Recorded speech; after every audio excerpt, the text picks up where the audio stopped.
주 안에 있는 나에게 찬양을 할 때 우리 성도님들 다 같이 몸을 흔드시면서 함께 찬양을 하셨던 것 같아요. 몸으로 찬양을 우리 성도님들이 같이 해주셨습니다. 제가 일전에 이제 인천에 있었을 때에 이 찬양을 되게 좋아하시더라고요.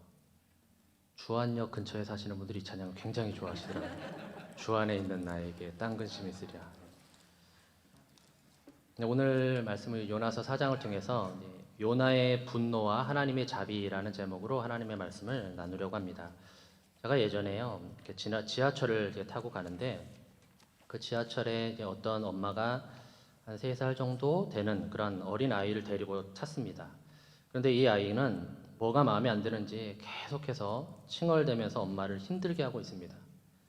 엄마가 승객들에게 미안하니까 얼마나 이렇게 민폐가 됩니까? 그러니까 좀 그만하라라고 아이를 야단을 칩니다. 그러자 이 아이가 난폭하게 변하는 거예요. 막 씩씩거리면서 자기 엄마를 막 때리고 머리카락을 막 잡아당기고 난리가 났습니다. 제가 옆에서 그냥 도저히 보고 있을 수가 없어서 야단을 좀 쳤습니다. 됐기 이놈, 아저씨한테 혼난다. 그랬더니 그 아이가 잠잠해졌을까요? 그랬으면 제가 왜 얘기를 하겠습니까? 나를 향해서 이씨 하면서 이제 욕이 나오려고 막 덤벼들 기세로 달려들려고 하는 겁니다. 참 어이가 없었습니다. 엄마가 계속해서 야단을 치니까 더 난리를 치고 자기 엄마를 향해서 막 욕설을 합니다. 결국 그 엄마는 창피해서인지 몇 정거장 더 가지 못하고 그냥 내리더라고요. 제가 거기에서 이 아이의 엄마를 보면서 참 많은 또 생각을 하게 됩니다. 왜 아이를 저렇게 기를까? 여러분 이런 생각하지 않겠습니까? 그래도 좀 좋게 보려고 노력을 했습니다. 그러다가 한편에서는 엄마에게 그럴 수 있겠다라는 생각이 들었습니다. 엄마는 자식이 아무리 못됐어도 다 받아줍니다. 도저히 용납이 안 되는 짓을 해도 용납을 합니다. 그게 엄마이죠. 너도 어릴 적부터 저렇게 컸겠구나라는 그러한 생각이 들었습니다. 여러분 어린아이가 가정교육에 문제가 있어서 그럴 수도 있지만 엄마의 사랑이 모든 것을 다 받아주기에 그 아이는 그럴 수밖에 없었다라고 생각을 해보았습니다. 이런 부모의 사랑 속성 중에서 가장 큰 것은 큰 기대를 하면서 그 아이의 모든 것들을 그냥 용납한다라는 겁니다. 그리고 한없는 사랑으로 용서를 하고 끝까지 참는 그 인내를 한다라는 것입니다. 우리 하나님 아버지도 마찬가지죠. 하나님의 속성 가운데 가장 위대한 속성은 바로 사랑이죠. 그 사랑의 실천으로 용서와 용납을 하여 주시는 것입니다. 우리가 성경을 읽다 보면 도저히 용납할 수 없는 그러한 인물들이 상당수 많이 나옵니다. 도저히 이해할 수 없는 그러한 행동들을 합니다. 그런데도 하나님은 이상하리만치 그것을 용납을 하십니다. 여러분 하나님의 그 위대하신 그 사랑이 구약 성경 호세아에서도 잘 나타나고 있습니다. 여러분 호세아서는 하나님이 이스라엘 백성들을 얼마나 사랑하시는지를 보여주는 그러한 성경입니다. 호세아의 이 부인이 집을 나가서 아이를 베어서 집으로 돌아옵니다. 그런데 그것을 받아들입니다. 이것은 하나님이 이스라엘을 사랑하시는 것을 보여주는 그러한 상징적인 그러한 표현입니다. 여러분 하나님은 한도 끝도 없이 용서하시고 받아주신다라는 것입니다. 또 다윗 왕을 용서하시는 장면에서도 우리가 볼 수 있습니다. 또 사기꾼인 야곱을 축복하시는 장면에서도 볼 수 있습니다. 또한 특별히 우리가 탕자의 비유에서 그 둘째 아들을 받아주시는 그 장면, 그리고 첫째 아들을 설득하는 그 장면에서도 우리는 볼 수 있습니다. 그런데 그런 장면은 오늘 봉독한 이 요나서에서도 우리가 볼 수 있습니다. 오늘 본문을 보면 요나가 심하게 토라집니다. 오늘 1절 말씀을 한번 봅니다. 요나가 매우 싫어하고 성내며 라고 말하고 있습니다. 그럼 왜 이렇게 토라졌을까요? 요나가 지금 성내고 토라질 그러한 상황이 아닙니다. 그런데 오늘 본문을 보면 단단히 토라졌습니다. 그런데 그 이유가 전혀 합당하지 않는 데에 문제가 있는 것입니다. 하나님 입장에서는 요나가 화를 내는 것을 도저히 용납할 수 없는 그러한 상황입니다. 그런데도 요나는 큰 소리치면서 화를 냅니다. 심지어 3절 말씀해 보시면 여호와여 원하건대 이제 내 생명을 거두어 가소서 사는 것보다 죽는 것이 내게 나음이니이다 하니 이렇게 큰 소리를 치고 있습니다. 그럼 어쩌다가 요나가 이 모양이 되었을까요?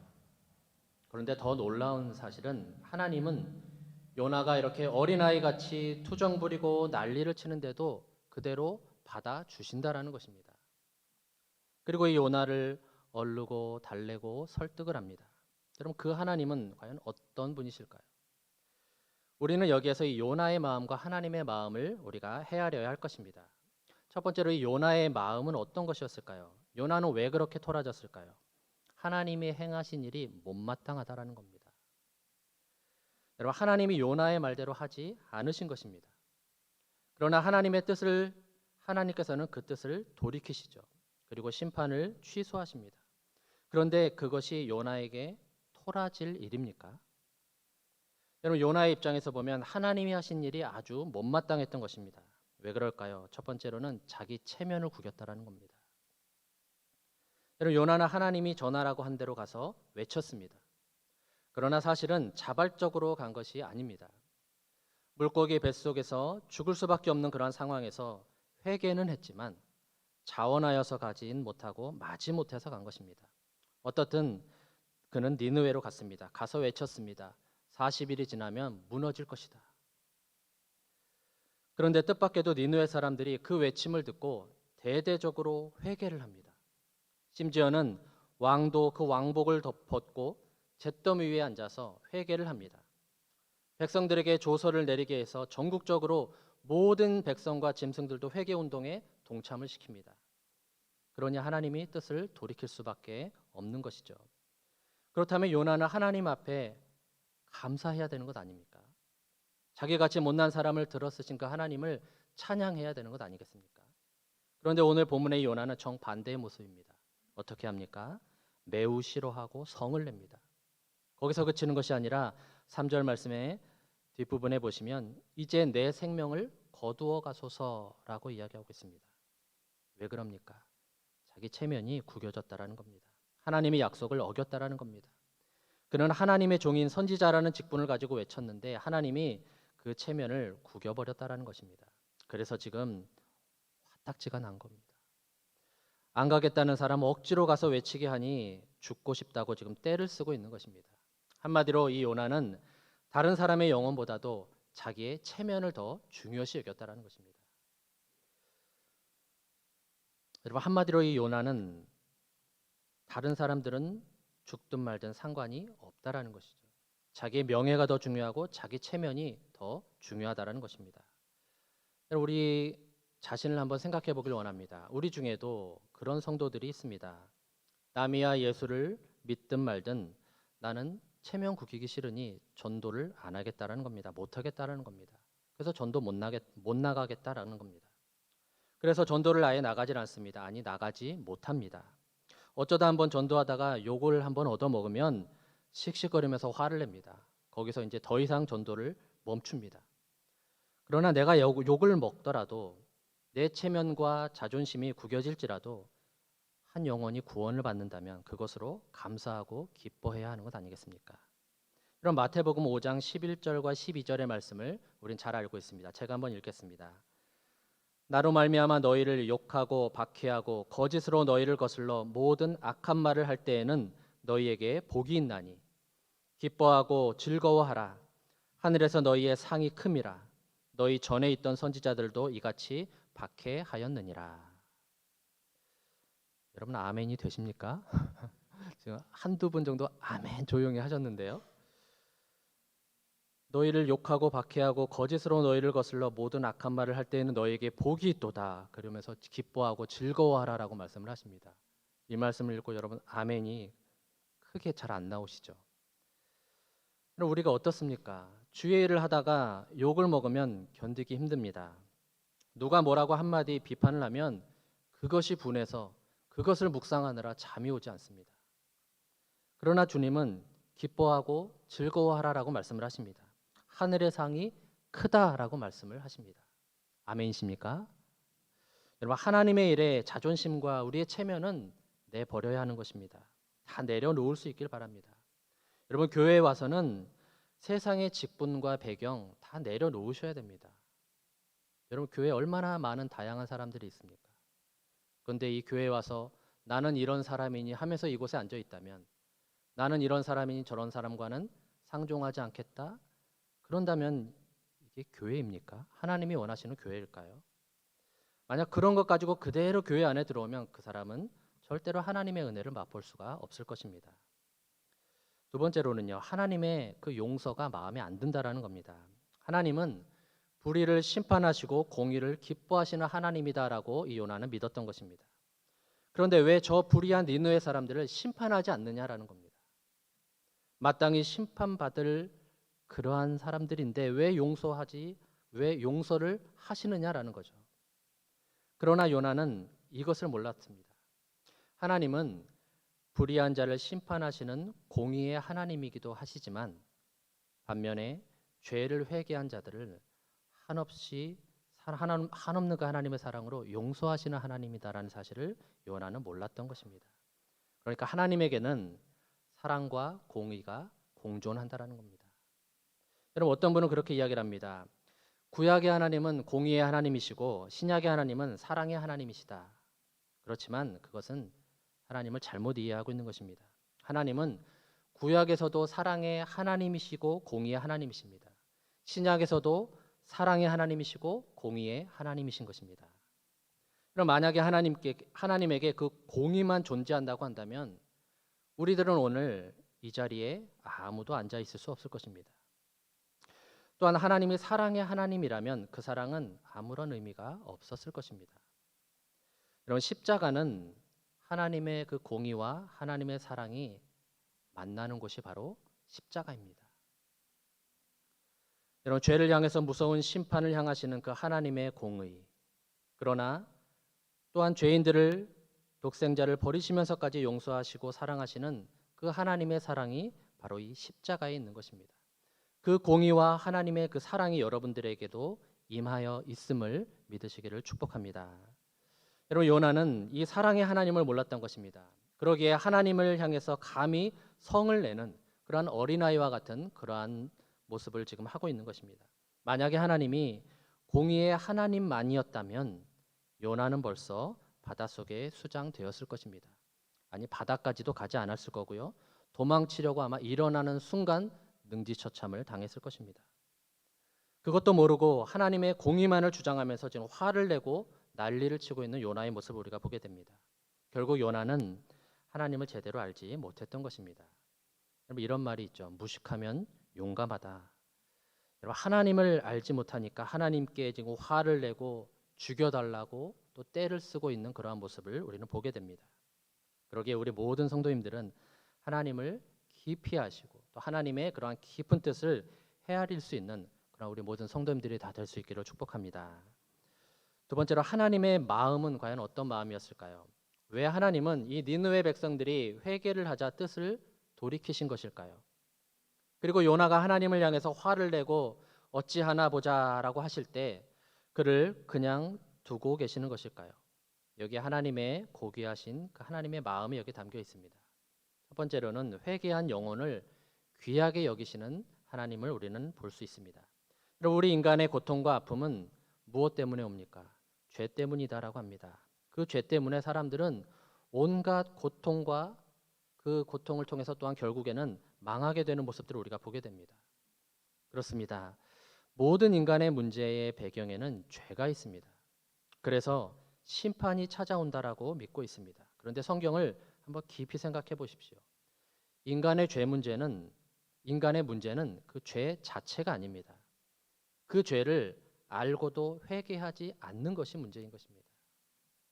죄를 깨닫게 하시는 그 하나님의 경고가 있음에도 불구하고 회개하지 않는 것이 문제입니다. 여러분, 창세기를 보십시오. 하나님은 아담과 하와가 죄를 범한 이후에 그들을 그냥 쫓아내지 않습니다. 하나님은 그들에게 회개할 기회를 주시죠. 아담아, 내가 어디 있느냐? 하나님이 찾아오셔서 묻습니다. 아담이 보이지 않아서 어디 있는지 몰라서 하나님이 그렇게 이야기했습니까? 아니죠. 그들에게 회개의 기회를 주시기 위함이었습니다.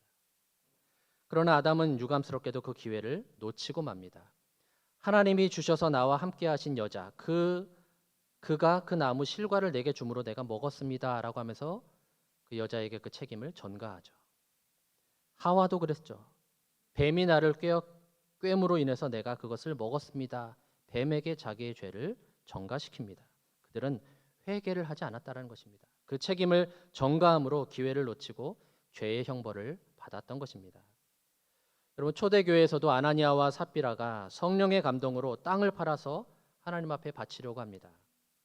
그런데 돈을 손에 넣고 보니까 욕심이 생겨서 그 일부를 감추어 놓고 전부인 것처럼 바칩니다. 그도 베드로가 질문을 할 때 회개의 기회를 놓치게 되었고요. 결국 베드로 앞에서 죽임을 당합니다. 그러나 그들이 죽은 이유는 그 죄 때문이라기보다는 그 죄를 회개하지 않았기 때문인 것입니다. 이런 베드로와 가룟 유다의 차이점도 여기 있습니다. 회개의 기회를 잡았던 이 베드로는 위대한 사도가 됩니다. 그렇지만 회개의 기회를 놓쳐버린 가룟 유다는 지옥에 들어가게 되는 겁니다. 여러분, 하나님은 어떠한 사람이든지 회개하면 용서하시는 분이십니다. 그러기에 다윗과도 같은 그러한 사람도 회개함으로 그 엄청난 죄를 해결함 받을 수 있었던 것입니다. 여러분, 죄 자체가 문제가 아닙니다. 우리 인간은 이 죄 가운데 태어났고 죄 가운데 살아갑니다.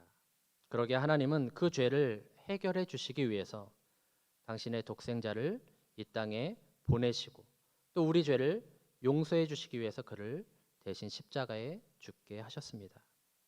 그러기에 우리가 죄를 깨닫고 돌이키면 하나님은 누구든지 용서하십니다.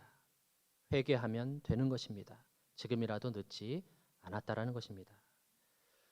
그리고 오늘 본문의 이 니느웨도 마찬가지입니다. 그들은 요나가 치를 떨 정도로 악한 자들이었습니다.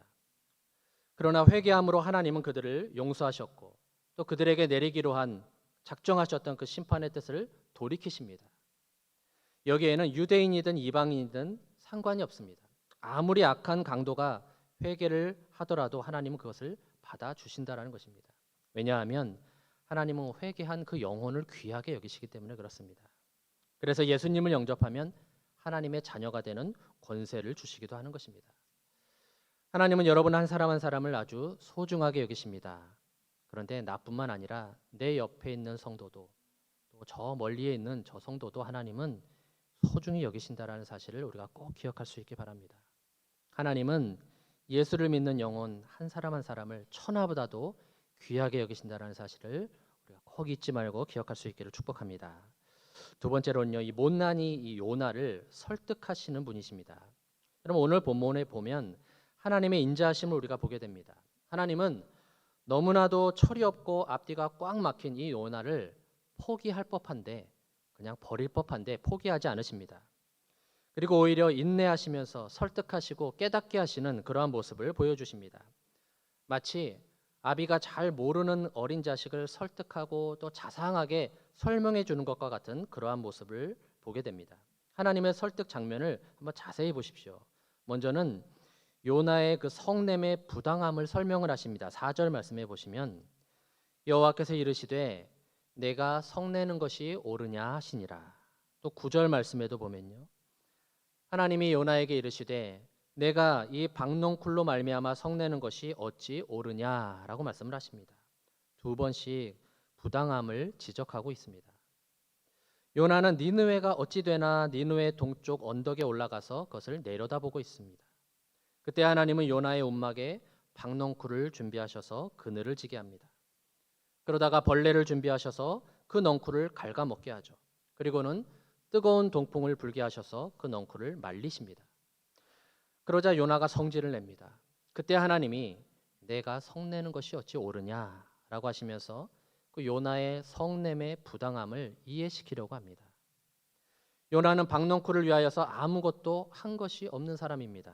그는 심는 수고도 하지 않았고요, 배양도 하지 않았고 물도 한 방울 주지 않았습니다. 오직 그것은 하나님이 준비하셨고 하나님이 기적적으로 하룻밤에 속성으로 그것을 자라게 하셨습니다. 그러므로 요나가 성질을 내는 것은 여러모로 보나 합당하지 않는 그 모습입니다. 그런데도 요나는 화를 내고 제가 하나님께 대들고 있다는 겁니다. 그럼 가만히 살펴보면 요나가 성을 낸 그 기준은 바로 자기 기분 때문에 그렇습니다.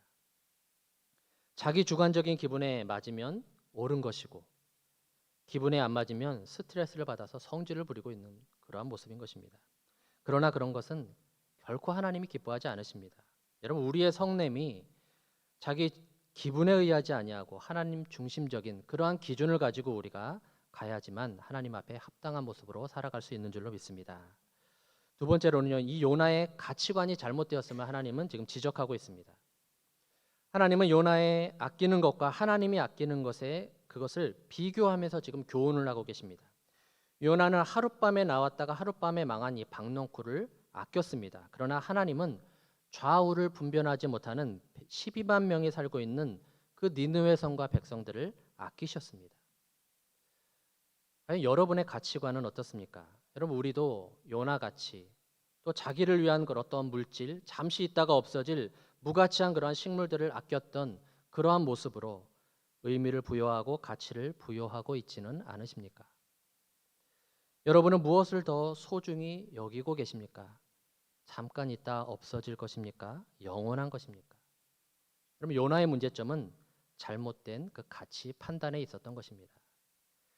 잘못된 가치관을 가지면 그것이 우리를 힘들게 하는 것이고 그것이 우리를 세상에 매이게 한다라는 사실을 꼭 깨달을 수 있기를 축복합니다. 바라기는 우리의 관심사가 우리 하나님의 관심사처럼 우리가 한 영혼에 우리가 관심을 가지고 그것에 가치관을 두고 영혼 구원을 위해서 살아갈 수 있는 우리 모든 성도님들이 될 수 있기를 축복합니다. 여러분, 하나님의 관심은 니느웨에 있었고요, 사람에게 있었습니다. 우리도 영혼 구원에 관심을 가져야 하는 것입니다. 우리 주님의 그 지상의 삶과 섬김은 죄인된 영혼들을 구원하는 일에 집중되어져 있음을 우리는 알 수 있습니다. 그러기에 우리도 나를 잠깐 즐겁게 하는 그러한 물질보다 하나님이 귀하게 여기시는 그 영혼을 위하여서 우리의 몸과 우리의 마음, 우리의 시간을 사용할 수 있어야 할 줄로 믿습니다. 그러면 세 번째로는 이 요나를 하나님의 종으로 만들어 가시는 그 마음을 하나님은 보게 하십니다. 이 본문의 요나는 어찌 보면 철없는 어린아이와도 같습니다. 그럼에도 불구하고 하나님은 그를 버리거나 포기하지 않으십니다. 오히려 그를 변화시켜서 하나님의 종으로 사용하시기 위해서 열심을 내고 계십니다.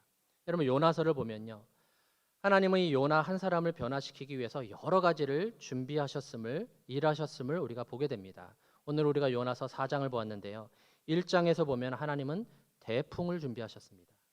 2장에 보시면은 대어를 준비하십니다. 또 3장에서는 대성을 준비하십니다.